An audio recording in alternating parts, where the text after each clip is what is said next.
ఆప్కి అదాలత్లో లోక్ జనశక్తి party యొక్క national president Chirag Paswan మీద ఆరోపించబడ్డ ఆరోపణ ఏంటంటే అతను ఒక యాక్సిడెంటల్ పొలిటీషియన్. చిరాగ్, మీ నాన్నగారు రామ్ విలాస్ పాస్వాన్ ఎంతో పెద్ద రాజకీయ నాయకులు. ఆయనకు ఎంతో గొప్ప పలుకుబడుంది. మంత్రుల్లో ఆయన కూడా ఒకరు. ఇంకా చెప్పాలంటే ఎన్నోసార్లు ఆయన గెలవడం వల్ల గిన్నిస్ రికార్డ్స్ కూడా. మీ ఇంట్లో ఎంతమంది ఉన్నారో? మీరు రాజకీయాల్లో మొదట్లో అంత ఇంట్రెస్ట్ చూపించలేదన్నారు. Sir, I don't know. నేను దీన్ని ఇప్పుడు ఎలాగ దీన్ని చెప్పాలని తెలియట్లేదు. ప్రారంభమా చిరా? మాలాంటి నెపోకిస్టులందరూ రెండు పక్కల షార్ప్గా ఉండే కత్తి మీద నడిచినట్టు ఇప్పుడు నా కుటుంబాన్ని తీసుకున్నారంటే మా నాన్న దారిలో నేను నడుస్తున్నది మంచిదంటున్నారు. కానీ ఇప్పుడు నేనేమనుకుంటున్నానంటే ఆ తర్వాత ఒకవేళ మా నాన్న దారిలో నడిచానంటే దానికన్నా పెద్ద పాపం లేదు. యాక్చువల్లీ ఆ టైంలో నేను వేరే ప్రయత్నించాను, ఆల్టర్నేటివ్ కెరియర్ని నేను ముందు ట్రై చేశాను. కానీ ట్రైలర్ చూసిన తర్వాత ఏది సరిపడదని నాకు అర్థమైంది. ఏ కంగనా రనౌత్ నచ్చలేదా లేదంటే సినిమా నచ్చలేదా?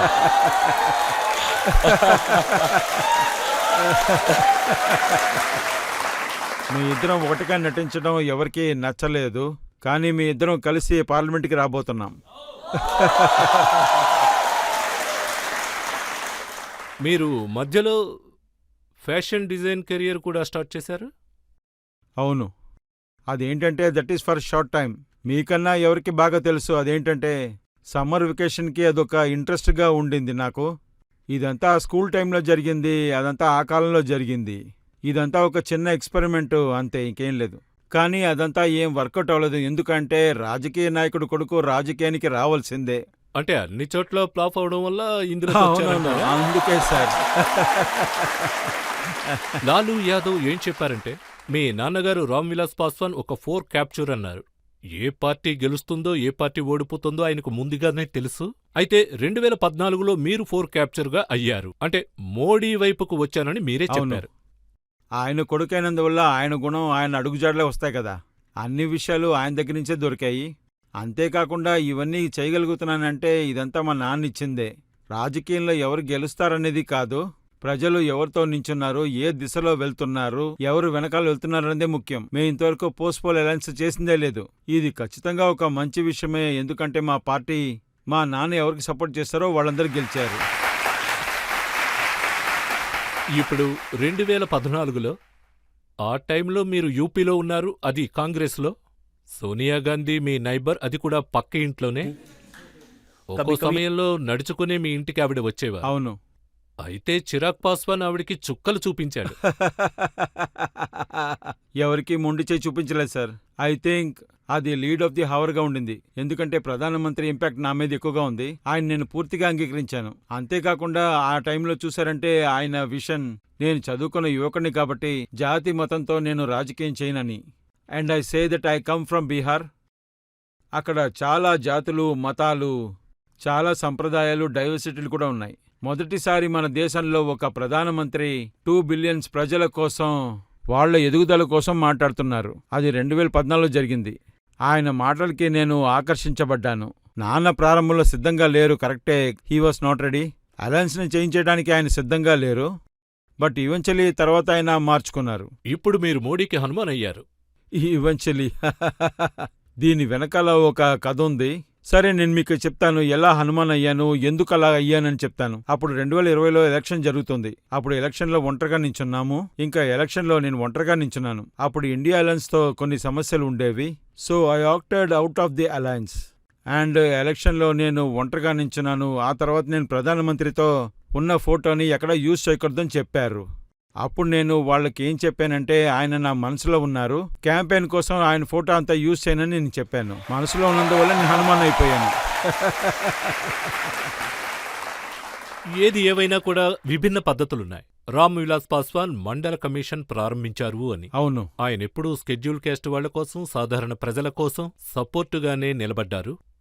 ఇప్పుడు లాలూజీ ఏమన్నారంటే మోడీ 3వ సారి ప్రధానమంత్రి అయ్యారంటే కాన్స్టిట్యూషన్ ముగిస్తారు, రిజర్వేషనే లేకుండా చేస్తారు అన్నారు. ముందో విషయం చెప్పండి, ఎందుకని ఇలాంతా చేస్తారు? ఎందుకు చేస్తారు? ఇది లాలూజీయే చెప్పారు. అవును, ఆయన కారణం చెప్పాలి కదా. ఏం అవసరం ఉంది చెప్పండి. ఏ కారణం వల్ల కాన్స్టిట్యూషన్ నాశనం చేస్తారో చెప్పండి. ఎలా మారుస్తారో చెప్పండి. ఒక ప్రధానమంత్రి ఏ కాన్స్టిట్యూషన్ వల్ల దాన్ని గుజరాత్కి ప్రధానమంత్రిగా చాలా సంవత్సరాలు ఉన్నారు, 2 సార్లు ప్రధానమంత్రిగా ఉన్నారు, ఇంకా 3వసారి కూడా అవబోతున్నారు. ఒక మనిషి ఈ కాన్స్టిట్యూషన్ అనే కారణం వల్లే దేశంలో చాలా చోట్ల చాలా పదవిలో ఉన్నారు. సరే, కారణం ఏంటి? ఆయన ఎందుకు కాన్స్టిట్యూషన్ మారుస్తారు? దాని కారణం ఏంటి? ఈ కాన్స్టిట్యూషన్ మామూలు విషయం కాదు, బాబాసాహెబ్ గారు తయారు చేశారు. ఇవాళ మన దేశంలో ప్రధానమంత్రి కాన్స్టిట్యూషన్ ముందు నించుని నేను ఏం చేసినా సరే కాన్స్టిట్యూషన్ బేస్ చేసే చేస్తానని ఒట్టు వేస్తున్నారు. అంతేకాకుండా కాన్స్టిట్యూషన్ నాశనం కాబోతుందన్న మనుషులు వాళ్ళందరూ తప్పుగా ఉపయోగిస్తున్నారు. దేశాన్ని తప్పుడు దారి తీసుకెళ్తానికి చూస్తున్నారు. ఇవాళ ప్రజాస్వామ్యం గురించి మాట్లాడేవాళ్ళు, ఈ దేశంలో ప్రజాస్వామ్యం ముగించబోతుందని చెప్పేవాళ్ళందరూ ఎమర్జెన్సీలో ఏమైంది? ఇప్పుడు మీరు గౌరవనీయులైన లాలు గురించే మాట్లాడుతున్నారు. ఆయన ఎమర్జెన్సీ టైంలో ఏమేమి చేశారు, ఏం జరిగిందని అందరికీ తెలుసు. వీళ్ళందరూ కన్ఫ్యూజ్ చేయాలనే చూస్తున్నారు. 2015లో అసెంబ్లీ ఎలక్షన్స్ జరుగుతూ ఉన్నాయి. ఆ సమయంలో ఏం చెప్పారంటే రిజర్వేషన్స్ అనేది ఉండనే ఉండదని ప్రచారం చేసి దారుణమైన పరిస్థితిని తీసుకొచ్చారు. పూర్తి ఎలక్షన్స్ ఆ దిశ వైపే వెళ్ళింది. మీరు అది జరిగి ఇది 10 మోడీ సంవత్సరాలు గారి అయింది. దగ్గర మాట్లాడారా? అంటే రిజర్వేషన్ గురించి దానికి ఏమన్నా గ్యారంటీ ఇచ్చారా? నేను గ్యారంటీ ఇస్తున్నాను. నేనిస్తానండి. నేను మీకు ముందే చెప్పినట్టు మేము రాజకీయంలో ఉన్నంత వరకు కాపలాదారులుగానే ఉంటాం. సమాజంలో అణుగారిన వారు, దళితులు, పేద కుటుంబం నుంచి వచ్చే వాళ్ళకి మేము కాపలాదారులుగా ఉంటాం. ఇంకా వాళ్ళు దాంట్లోంచి పూర్తిగా బయటికి రాలేదని చెప్తాం. ఫర్ ఎన్ ఎగ్జాంపుల్, నాకు జ్ఞాపకం ఉంది 2019 అనుకుంటా, 2019 లేదా 18 అనుకుంటున్నా, schedule caste schedule tribe atrocity యాక్ట్లో దాన్ని పెట్టి ఒక పెద్ద సమస్యని ఏర్పరిచారు. ఆ సమయంలో మా నాన్నే నాయకుడిగా ఉన్నారు. రామ్ విలాస్ పాస్వాన్ ఆ సమయంలో వాళ్ల కోసం ప్రభుత్వాన్ని ఎదిరించారు. ఈవెన్చువల్లీ తర్వాత విత్డ్రా చేసుకున్నారు. ఆ బిల్లుని పాస్ చేయడం కోసం లోక్సభ, రాజ్యసభ అని సిచ్యువేషన్ ఎక్స్ప్లెయిన్ చేయాల్సి వచ్చింది. ఖచ్చితంగా దీంట్లో ప్రధానమంత్రి గ్యారంటీ ఉందని చెప్పాలి. కానీ ఇవాళ పరిస్థితిలో నేను గ్యారంటీ ఇస్తాను. చిరాగ్ పాస్వాన్ ఉన్నంత వరకు ఏ పేదవాడి దగ్గర వాడి హక్కుని లాక్కోవటం ఎవరి వల్ల కాదని చెప్తున్నాను. నేను గ్యారంటీ ఇస్తున్నాను. లాలూజీ చెప్పిన ఇంకో విషయం ఏంటంటే రామ్ విలాస్ పాస్వాన్ సెక్యులర్గా ఉన్నారు అండ్ నరేంద్ర మోడీ ముస్లింలకు ఎగనిస్ట్గా ఉన్నారు. ఈయన ప్రభుత్వంలో ముస్లింలందరూ వెనుకబడిపోయారు, వాళ్ళు అదేం కాదు. భయపడుతున్నారు. ఆయన సెక్యులరిజంని అర్థం చేసుకోవటం నాకన్నా చాలా కష్టంగా ఉంటుంది. ఆయన చెప్పేది చూస్తుంటే ఒక మతాన్ని బేస్ చేసి పాలిటిక్స్ చేయడం సెక్యులరిజం అయితే అలాంటి సెక్యులరిజంని నేను నమ్మను. ఇండియా అనేది చాలా మతాలుండే ఒక దేశం. ఇదొక సెక్యులర్ కంట్రీ. సెక్యులరిజం అనేది మన మనసులో ఉండాలి. దీన్ని బయట చూపించడం వల్ల, లేకపోతే మీ నమ్మకాన్ని రజత్ సార్ మీరే చూడండి. నాకు దేవుడి మీద నమ్మకం ఉంది. నేను పూజ చేస్తూనే ఉన్నాను. నేను రోజు గుడికి వెళ్తాను. కానీ నేను వేరే మతానికి మర్యాద ఇవ్వట్లేదని కాదు. ఇండియాలోనే ఇలాంటి లిబర్టీ మీకు దొరుకుతుంది. నేను చెప్పేది కరెక్టే కదా సార్? ఈ దేశంలోనే ఇలాంటి స్వతంత్రం మనకి దొరుకుతుంది. మీరు ఏ మతానికి చెందినవారో ఆ మతాన్ని పాటించొచ్చు. ఎలా పాటించాలో మీరు అలాగే పాటించొచ్చు. అయితే బీహార్లో లాలూజీ ఆయన ప్రసంగంలో, ఇంకా తేజస్వి ప్రసంగంలో ఎటువంటి ఆరోపణ వేశారంటే రామమందిరం పేరు చెప్పి ఓట్లు అడుగుతున్నారు అని. అవన్నీ మాట్లాడుతున్నారు కానీ దేన్ని బట్టి వీళ్ళు ఓటు అడుగుతున్నారు? వాళ్ళు ఈ విషయాన్ని మాట్లాడే వీళ్ళు ఓట్లు అడుగుతున్నారు కదా. ఏ రోజు వీళ్ళు బీహార్లో జరిగే విషయాన్ని గురించి అసలు మాట్లాడరు. రాముడు గుడి చాలా సంవత్సరాలుగా ఇది వెళ్తూనే ఉంది. ఇందులో కొత్తగా చెప్పడానికి ఏం లేదు. బీజేపీ మేనిఫెస్టోలో కూడా దీని గురించి రాశారు. ఇంకో సంతోషమైన విషయం ఏంటంటే వన్స్ అండ్ ఫర్ అన్నీ అయిపోయాయి. దీంతో ఒక్కొక్కరు ఒక్కొక్క రాజకీయం చేస్తున్నారు. మేము దీన్ని చాలా సంవత్సరాలుగా చూస్తున్నాం. నాకు చిన్న వయసు నుంచి జ్ఞాపకం ఉంది. ఎలక్షన్ టైంలో రాముడు గురించి వీళ్ళు మాట్లాడుతూ ఉంటారు. లేట్ 80sలో సరే, 90sలో సరే, ఇలాంటి చాలా సంవత్సరాల్లో జరిగిన ఎలక్షన్లో రామ మందిర సమస్యని పెద్ద సమస్య చేయటం, ఆర్టికల్ 317 యూజ్ చేసి పొలిటిక్స్ చేయటం, హ్యూమన్ రిజర్వేషన్ తో సమస్యలు తీసుకొస్తారు. ఈ ప్రభుత్వం వన్స్ అండ్ ఫర్ ఆల్ ఇవన్నిటికీ సరైన సమాధానం చెప్పింది. రాముడు కట్టారు, అయిపోయింది. ఎవరికి నమ్మకం ఉందో వాళ్ళు అక్కడ వెళ్తారు. వీళ్ళందరూ దాన్ని ఈవెంట్గా చేశారని చెప్తున్నారు. దేవుడు రాముడు 500 సంవత్సరాల తర్వాత ఆయన తన ఇంటికి వెళ్తున్నారు. నమ్మకం ఉన్న వాళ్ళకి ఇది ఖచ్చితంగా పెద్ద విషయం కదా సార్. నాలాంటి వాళ్ళకి ఇది చాలా పెద్ద విషయం సార్. వీళ్ళేమంటున్నారంటే దీన్ని బీజేపీ ఈవెంట్గా మార్చారని చెప్తున్నారు. అక్కడ ఎంతమంది బీజేపీ మినిస్టర్స్ రాహుల్ గాంధీ మాట్లాడింది విన్నాం, మీరు విన్నారని అనుకుంటున్నాను. రాహుల్ గాంధీ ఏం చెప్పారంటే ఆ ప్రాంతంలో మీరు అమితాబ్ బచ్చన్ ని చూశారు, ఐశ్వర్యరాయ్ డాన్స్ చేయడం కూడా చూశారు. అయితే అక్కడొక్క పేదవాడు లేడు. ఎందుకంటే ఆయన అక్కడికి వెళ్ళలేదు, ఎవరున్నారో కూడా తెలియదు. అవును, ఎందుకంటే వాళ్లే వెళ్ళలేదు. అక్కడ సాధువుల సమాజానికి చెందిన వారు సమాజంలో ఉన్న వాళ్ళందరూ వచ్చారు. ఈ ఇన్క్లూజివ్ డెవలప్మెంట్ గురించే కదా ప్రధానమంత్రి సబ్కా సాత్ సబ్కా వికాస్ అని చెప్తున్నారు. మొదటిసారిగా మన దేశంలో రాజకీయం అన్ని ఫీల్డ్లో ఉందని చెప్పాలి. అది ఇండస్ట్రీలో అవనివ్వండి, లేకపోతే అది ఇండియన్ సినిమా కూడా అవనివ్వండి. ఇండియన్ సినిమా అయినా మన దేశానికి గర్వకారణంగా ఉంది. రాజకీయాన్ని దీనికి ఒకటిగా చేర్చకూడదు. వాళ్ళని ఇలాంటి ప్లాట్ఫామ్స్కి పిలవకూడదు. సమాజంలో ఉన్న ధనవంతులని, పేదవాళ్ళని అన్నిటినీ ఒకే చోట తీసుకెళ్లడమే సబ్కా సాత్ సబ్కా వికాస్ అనేది. మీరెంతైనా సబ్కా సాత్ సబ్కా వికాస్ అని చెప్పినా అది మీకు తెలుసు, బీహార్లో ముస్లింల ఓట్లు అన్నీ కలిపి లాలూజీకే వెళ్ళిపోతాయి, ఆర్జేకి ఏవీ కూడా అసలు వెళ్ళవు. లేదు, అలా అంతా వెళ్ళదు. నా పాయింట్ ఆఫ్ వ్యూలో చెప్తున్నా. లేదు, ఎప్పుడు అదే కదా. దానికి ఉదాహరణతో చెప్తాను. నేను నా లోక్సభ ఎలక్షన్ని ఉదాహరణతో చెప్తాను. 2014లోను 2015లోను రెండిట్లోనూ ప్రూఫ్ అనే విషయం చెప్తాను. 2 సార్లు ముస్లిమ్స్ నాకు ఓటు వేశారు, యాదవ్స్ నాకు ఓటు వేశారు. నేను ఈ మతాన్ని బట్టి, జాతిని బట్టి ఓట్లనన్నీ నమ్మను. నాకు విషయం అర్థం కాలేదు, ఎందుకని బీహారీస్లో ముస్లిం Biharis, forward Biharis, backward Biharis ఎందుకు పిలుస్తున్నారు? వాళ్ళు బీహారీలు అంతే. నేను ఎవరికి రిప్రజెంట్ చేసి మాట్లాడుతున్నా అంటే బీహార్లో ఉండే 13 కోట్ల మంది కోసం నేను మాట్లాడుతున్నాను.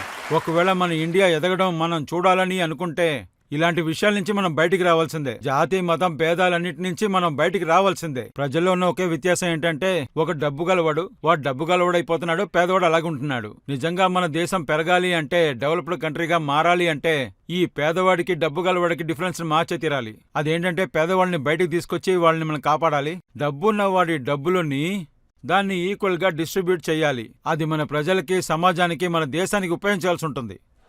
ప్రేక్షకులు ఎవరన్నా 2-3 ప్రశ్నలు అడగచ్చు. సార్, నా క్వశ్చన్ ఏంటంటే, కొన్ని రోజుల ముందు నవరాత్రి అప్పుడు తేజస్వి యాదవ్ చేపలు తినే వీడియోను ఒకటి పోస్ట్ చేశారు. అది మీరు కరెక్టేనంటారా? సార్, మొదటి విషయం ఏంటంటే ఎవరు ఏమి తినాలనుకుంటున్నారు, ఏం తినకూడదనేది ఎవరికి ఎలాంటి సమస్య లేనే లేదు. సార్, మీరు చూశారంటే మీరు ఇప్పుడు ఏం తింటారనే దాని గురించి ఎవరు ఎలాంటి పట్టించుకోరు.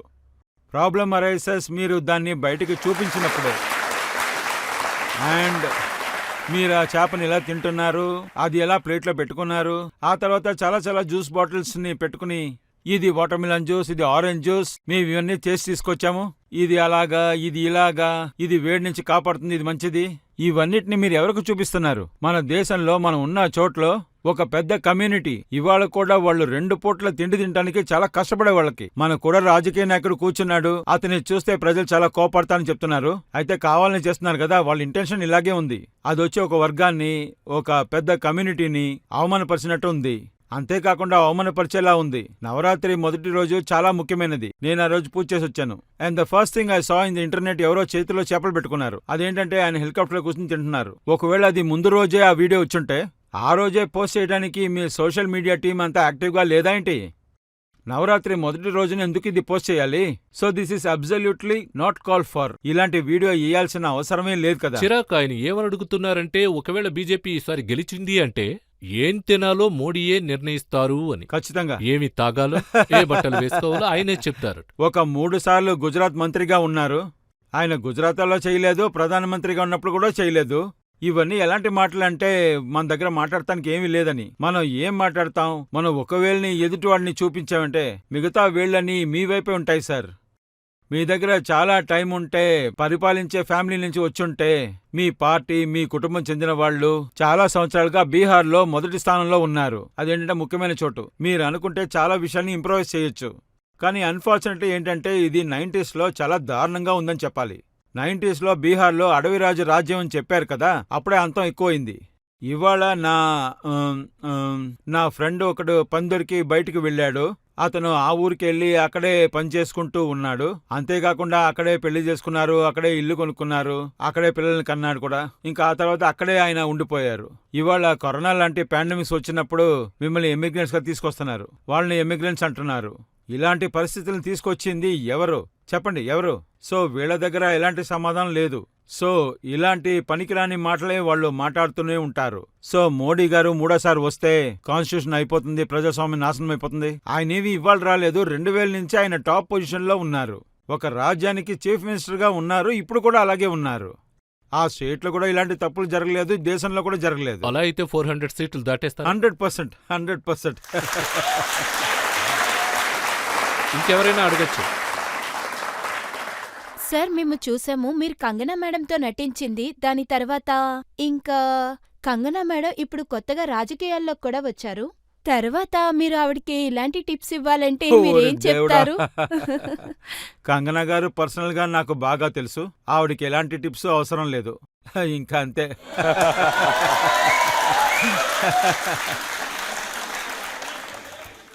నేను చాలా పెద్ద రిస్క్ అంతా తీసుకోను, ఎందుకంటే ఆవిడకి అన్నీ తెలుసు.